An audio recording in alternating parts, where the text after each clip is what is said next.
Ulaya hivi sasa imetikisika. Sasa maelfu kwa maelfu ya watu wameshuka mitaani katika maandamano makubwa zaidi ya kuunga mkono Palestina tangu vita kuanza kwa mwaka 2023. Katika miji mikubwa ya Ulaya, sauti za raia zimeungana, wakipaza sauti zao kupinga mashambulizi ya Israeli dhidi ya Gaza na kudai hatua kali kutoka kwa serikali zao. Katika jiji la Roma, Italia, zaidi ya watu 2.5 walijitokeza mitaani wakibeba mabango yenye maandishi kama Free Palestina, Stop the Genocide and Boycott Israel.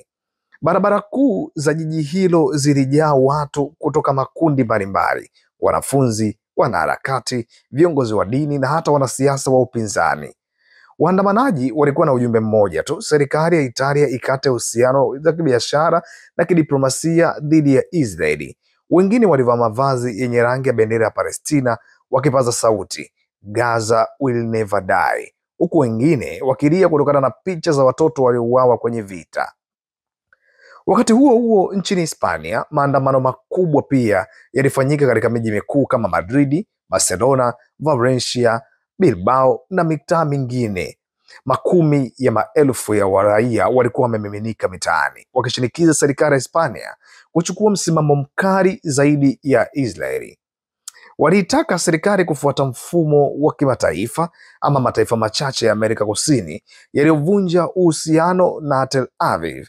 Wengine walitoa wito kwa Umoja wa Ulaya kuacha mara moja biashara ya silaha na taifa la Israeli, wakisema kila risasi inayotoka Ulaya inaua mtoto mwingine Gaza. Waandamanaji wengi walizungumza kwa uchungu kuhusu mateso ya Wapalestina. Mmoja wa washiriki jijini Roma alisema, hatuwezi kukaa kimya wakati watoto wanauawa kila siku. Tunataka viongozi wetu wachukue hatua, si kwa maneno tu. Mashirika ya haki za kibinadamu pia yameunga mkono maandamano hayo, yakisema huu ni ushahidi kuwa raia wa kawaida wa Ulaya hawataki kushiriki kimya kimya katika vita vinavyotajwa kuwa vya mauaji ya halaiki.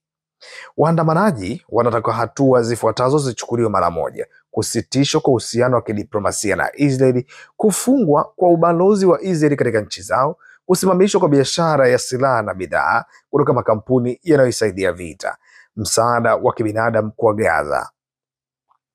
Wanasema ni aibu kwa Umoja wa Ulaya kuendelea kufanya biashara na taifa linaloshutumiwa kwa uhalifu wa kivita. Tangu vita vya Gaza kuanza Oktoba 2023, zaidi ya watu 67,000 wameripotiwa kuuawa, wengi wao wakiwa wanawake na watoto. Na sasa huku vita vinazidi, raia wa kawaida duniani kote wanazidi kupaza sauti zao, wakitaka suluhisho la amani la kudumu na haki kwa watu wa Palestina.